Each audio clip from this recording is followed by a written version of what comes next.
nagpa-vlog. Kakasimula ko pa lang po. Ngayon, kakasimula pa lang po namin. Ow! Sorry po, wrong send. Ayan. So, yan.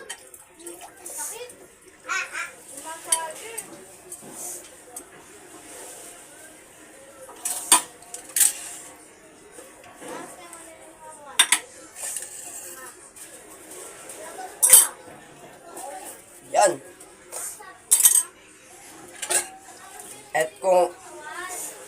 At comment nyo na rin po kung mga tagasan kayo para malaman ko po kung saan po nakadating ang aking vlog na to.